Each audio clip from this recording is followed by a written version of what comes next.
우리 가족이 봉화로 온 지 벌써 9년이 지났다. 지금으로부터 9년 전인 2011년은 우리 아이가 5살이 되던 해였다. 우리는 용인시 수지구에 살고 있었고 그곳도 교육열이 상당히 높은 곳이었다. 그 무렵부터 나와 와이프의 걱정이 시작되었다. 나는 사교육시키지 말자.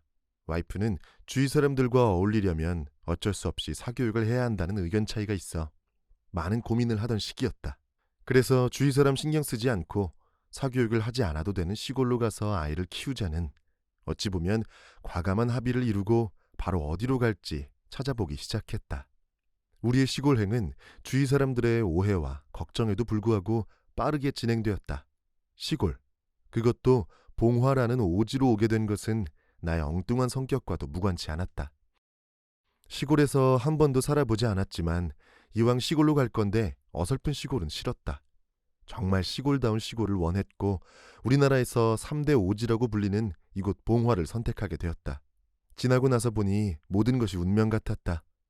봉화로 답사온 첫날 지금 살고 있는 명호면으로 왔고 우리 부부는 아이 교육 때문에 도시를 떠나는 것이라 초등학교에 들러 상담이나 받아보자는 심정으로 무작정 초등학교 교무실로 찾아갔는데 젊은 부부의 상담 요청이 신기하고 좋으셨는지 선생님들과 교장 선생님까지 나서셔서 자세하고 좋은 정보를 많이 알려주셨다.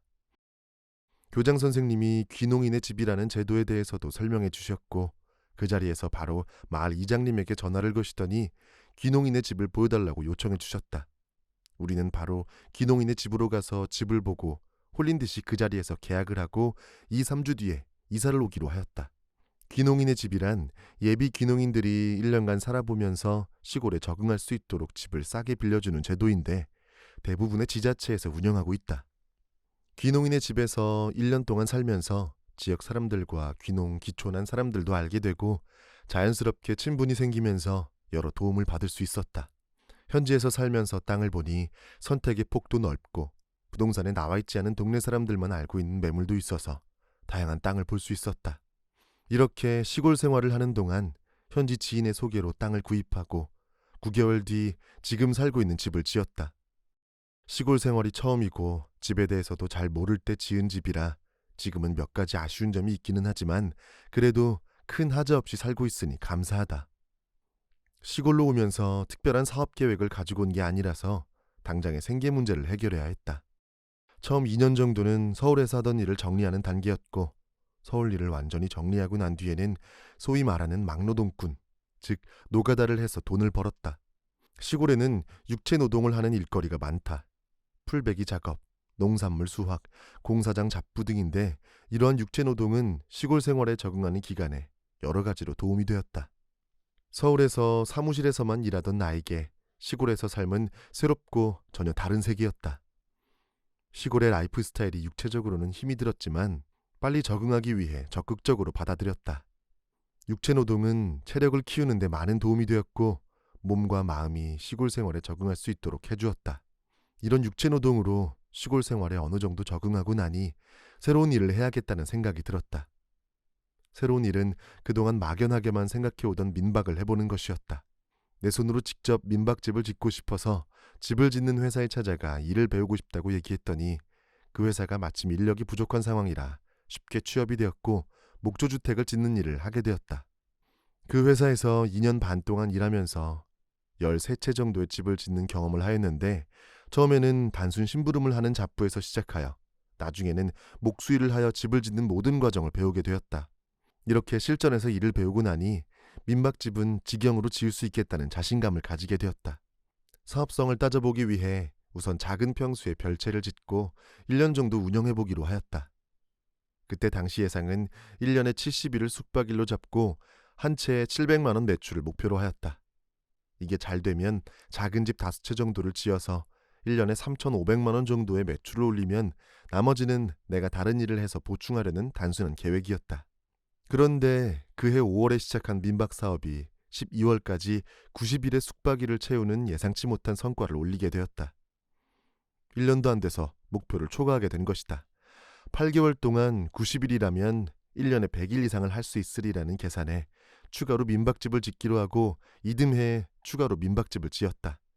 34평짜리 집을 새로 지었고 지금은 1년에 한 집당 300일 이상의 예약이 차기 때문에 총 3개 민박집에서 900일 이상의 숙박 매출을 올리는 봉화군에서 손가락에 꼽는 유명 민박집이 되었다. 우리의 이런 작지만 큰 성공의 비결은 원칙을 지키려는 노력이라고 생각한다. 숙박업이니만큼 비록 시골에 있는 민박집이지만 호텔에 준하는 침구와 청결함을 고객에 제공하려고 노력했다. 5년간 민박업을 하면서 단 하루도 청소를 게을리하지 않았고 와이프와 내가 직접 모든 청소를 해왔다. 이렇게 한 이유는 아주 단순한 생각으로 그동안 내가 민박집에 받고 싶었던 서비스를 손님들에게 제공하려 노력한 것이다. 이러한 노력이 효과가 있어 다녀가신 분들이 자연스럽게 인터넷에 소개해 주었고 와이프도 인스타그램, 블로그 등을 통해서 우리가 살아가는 모습들을 자연스럽게 보여주는 노력을 한 결과 많은 분들이 찾아주었다고 생각한다. 지금은 새로운 도전으로 조그만 카페를 만들고 있다. 예술의 전당에서 전시한 건축가 이명만님의 전시 건물인 까사 퀘렌시아를 그대로 해체해서 봉화에서 재탄생시킨 카페 홀리가든을 만들고 있다. 카페는 작은 커뮤니티 센터를 만들고 싶었던 나의 바람이 실현되고 있는 것이라 무척이나 설레인다. 이 공간에서 작은 전시나 강연 수업 등을 진행하면서 지역민과 외부 사람들 간의 교류에도 기여하고 싶다. 우리는 그냥 재미있게 살았다. 당장 행복한 일을 하자. 미래를 걱정하지 말고 지금 행복한 일을 하며 살자고 얘기하며 서로를 응원하고 용기를 주며 살고 있다. 그렇게 살아온 시골 생활이 너무 행복했고 사교육 안 받고 노는데 열중하는 우리 아들도 행복하다고 한다. 내년이면 시골에 온 지 10년이 된다. 많은 일들이 있었지만 보람되고 행복했던 10년이었다. 앞으로 10년도 새로운 일에 도전하면서 재미있게 지낼 것이다. 어떤 사람들은 우리를 롤모델로 삼고 살고 있다고도 한다. 그런 얘기를 들으면 무척 쑥스럽다. 어떻게 보면 우리는 그냥 하고 싶은 대로 재미있게 산 건데 우리를 모델로 삼고 살고 있다니 부끄럽고 책임감도 느껴진다. 그래도 우리가 살고 있는 동네 봉화를 알리고 우리를 통해 누군가 희망이 생긴다면 좋은 일이라 생각한다. 시골 생활, 결코 쉬운 일은 아니지만 도전해 볼 만한 충분한 가치가 있다고 생각한다. 너무 무겁게 생각하지 말고 우리가 했듯이 싼 귀농인의 집에 살면서 시골 생활을 경험해 본다면 스스로에게 맞는지 아닌지 쉽게 알 수 있다. 설사 맞지 않아서 도시로 돌아간다 해도 해볼까 말까 망설이는 것보다는 한번 경험해 봄으로써 생각지 못했던 많은 것들을 얻을 수 있다고 생각한다.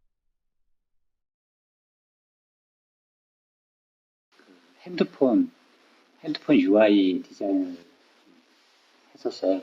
그래가지고 이제 마지막에 다닌 게 이제 LG텔레콤, 지금 이제 U+라고 이름이 바뀌었는데 거기서 이제 디자인 팀에서 이제 UI 디자인 담당으로 계속 근무를 했었죠.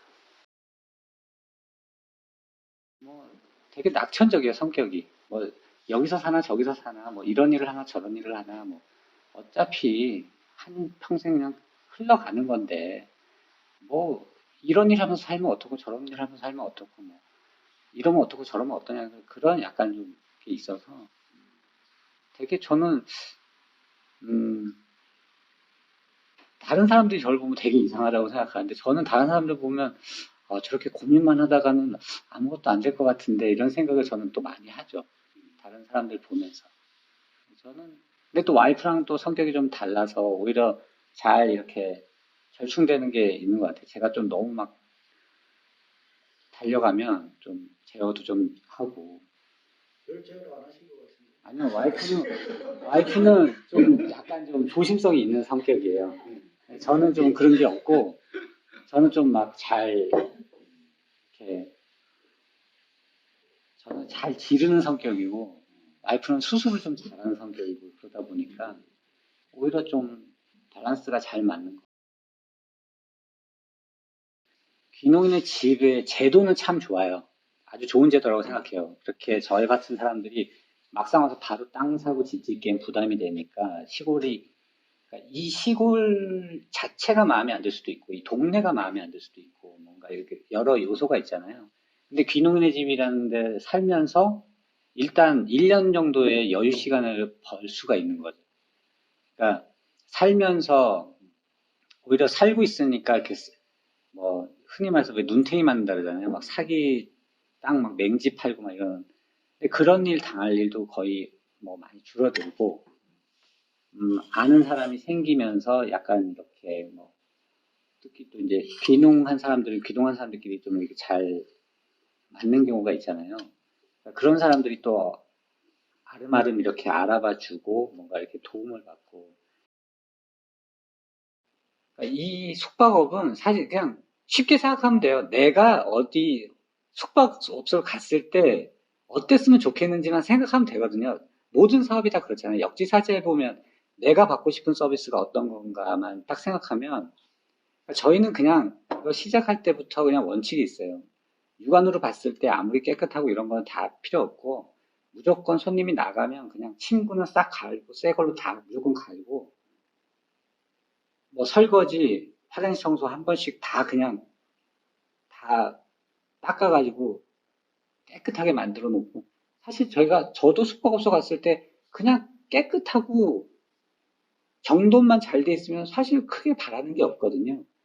그냥 내가 하룻밤 자고 갈 건데, 뭐 그냥 모든 게 다 깨끗하고 그냥 그러면 되지. 뭐 거기에 뭐 침대가 어디 브랜드고 뭐 TV가 어디 브랜드고 이런 건 신경 안 쓰거든요.